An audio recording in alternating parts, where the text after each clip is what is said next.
మరో breaking news చూస్తున్నాం. AP CM Chandrababu అధ్యక్షతన కేబినెట్ భేటీ జరిగింది. ఈ భేటీలో పలు కీలక నిర్ణయాలు తీసుకున్నారు. గత ప్రభుత్వం తీసుకొచ్చిన రివర్స్ టెండర్ విధానాన్ని రద్దు ప్రతిపాదనకు మంత్రులు ఆమోదం తెలిపారు. ఇక ఈ విధానంలో చాలా అవకతవకలు జరిగాయని, సొంత వారికే కాంట్రాక్టులు ఇచ్చుకున్నారనే ఆరోపణలు రావడంతో మంత్రులు ఈ నిర్ణయం తీసుకున్నారు. ఇక ఉత్తరాంధ్ర అభివృద్ధిపై చర్చించిన మంత్రులు పోలవరం ఎడమ కాలువ పూర్తి చేసి ఆ ప్రాంతానికి నీటిని ఇవ్వాలని నిర్ణయించారు. ఇక ఇందుకు 1,286 కోట్లు విడుదల చేయాలనే ప్రతిపాదనకు కేబినెట్ ఆమోదం తెలిపింది.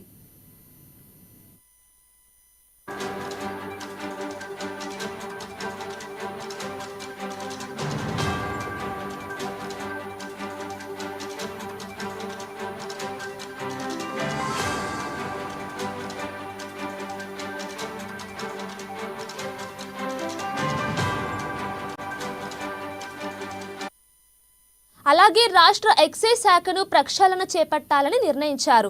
సెబ్ను రద్దుకు గ్రీన్ సిగ్నల్ ఇచ్చారు. ఇక 22A భూముల వివాదాలపై రెవెన్యూ సదస్సులు నిర్వహించాలని నిర్ణయించారు.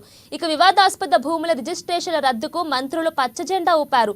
భూముల సర్వే రాళ్లు, రైతుల పాస్ పుస్తకాలపై గత ప్రభుత్వం అప్పటి సీఎం బొమ్మలను వేయడం పైన ఈ భేటీలో చర్చించారు. ఇక ప్రభుత్వ చిహ్నంతో కొత్తగా పాస్ పుస్తకాలు ఇచ్చేందుకు ఆమోదం తెలిపారు. అలాగే సర్వే రాళ్లపై జగన్ బొమ్మలను తొలగించాలని నిర్ణయించారు.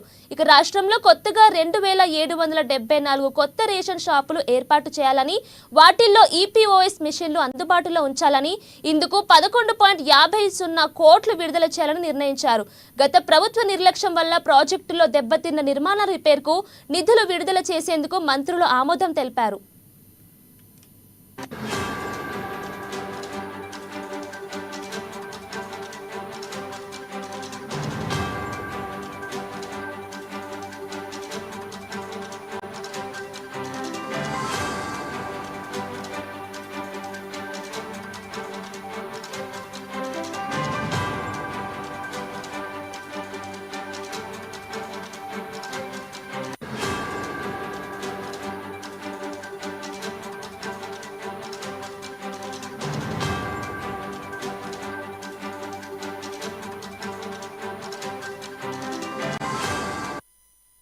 ఏపీ సీఎం చంద్రబాబు అధ్యక్షతన కేబినెట్ భేటీ జరిగింది. ఇక ఈ భేటీలో పలు కీలక నిర్ణయాలు తీసుకున్నారు. గత ప్రభుత్వం తీసుకొచ్చిన రివర్స్ టెండర్ విధానాన్ని రద్దు ప్రతిపాదనకు మంత్రులు ఆమోదం తెలిపారు.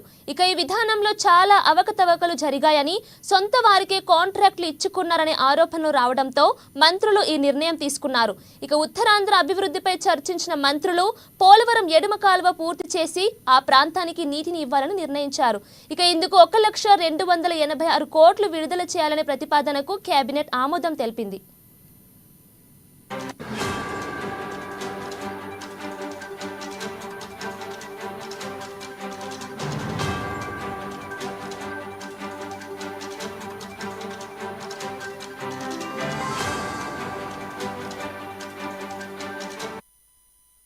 అలాగే రాష్ట్ర ఎక్సైజ్ శాఖను ప్రక్షాళన చేపట్టాలని నిర్ణయించారు. సెబ్ను రద్దుకు గ్రీన్ సిగ్నల్ ఇచ్చారు. 22A భూముల వివాదాలపై రెవెన్యూ సదస్సులు నిర్వహించాలని నిర్ణయించారు. ఇక వివాదాస్పద భూముల రిజిస్ట్రేషన్ల రద్దుకు మంత్రులు పచ్చజెండా ఊపారు. భూముల సర్వే రాళ్లు, రైతుల పాస్ పుస్తకాలపై గత ప్రభుత్వం అప్పటి సీఎం బొమ్మలను వేయడం పైన ఈ భేటీలో చర్చించారు. ఇక ప్రభుత్వ చిహ్నంతో కొత్తగా పాస్ పుస్తకాలు ఇచ్చేందుకు ఆమోదం తెలిపారు. అలాగే సర్వే రాళ్లపై జగన్ బొమ్మలను తొలగించాలని నిర్ణయించారు. ఇక రాష్ట్రంలో కొత్తగా 2,774 కొత్త రేషన్ షాపులు ఏర్పాటు చేయాలని, వాటిల్లో ఈపీఓఎస్ మిషన్లు అందుబాటులో ఉంచాలని, ఇందుకు 11.50 కోట్లు విడుదల చేయాలని నిర్ణయించారు. గత ప్రభుత్వ నిర్లక్ష్యం వల్ల ప్రాజెక్టుల్లో దెబ్బతిన్న నిర్మాణాల రిపేర్కు నిధులు విడుదల చేసేందుకు మంత్రులు ఆమోదం తెలిపారు.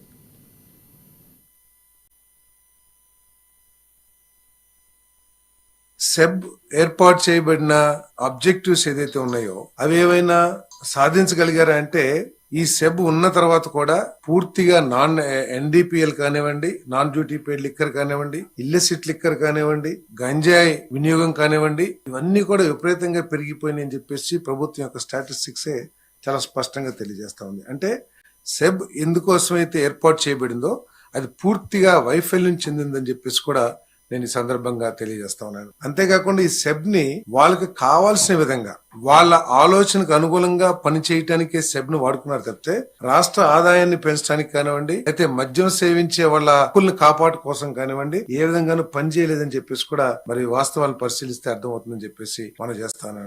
ఈ రాష్ట్రంలో నేషనల్ ఇంటర్నేషనల్ బ్రాండ్స్ ను మొత్తం జీరో చేసేసి తమకు కావాల్సిన బ్రాండ్స్ ను తయారు చేయడం కోసం రాష్ట్రంలో ఉన్న డిస్టిలరీస్ ను కూడా బలవంతంగా తీసుకుని వాటిల్లో వాళ్ళకి కావాల్సిన బ్రాండ్లని ఉత్పత్తి చేయడం జరిగింది. సరే, వాళ్ళకి కావాల్సిన బ్రాండ్లు ఉత్పత్తి చేసిన మద్యం సేవించే వాళ్ళ హక్కుల్ని దృష్టిలో పెట్టుకుని కూడా గత ప్రభుత్వం పనిచేయలేదనేది ఇక్కడ వాస్తవం. ఎందుకంటే ఆ బ్రాండ్స్ ఏదైతే ఉన్నాయో వాటి క్వాలిటీ మీద కానివ్వండి, వాటి రేట్ల మీద కానివ్వండి, ఎటువంటి నియంత్రణ లేకోకుండా పూర్తిగా మద్యం ఈ రాష్ట్రం నాశనం చేసిందని చెప్పేసి కూడా, గత ప్రభుత్వం నాశనం చేసిందని చెప్పేసి కూడా ఈ సందర్భంగా తెలియజేయాల్సిన అవసరం ఉందని చెప్పేసి నేను భావిస్తా ఉన్నాను.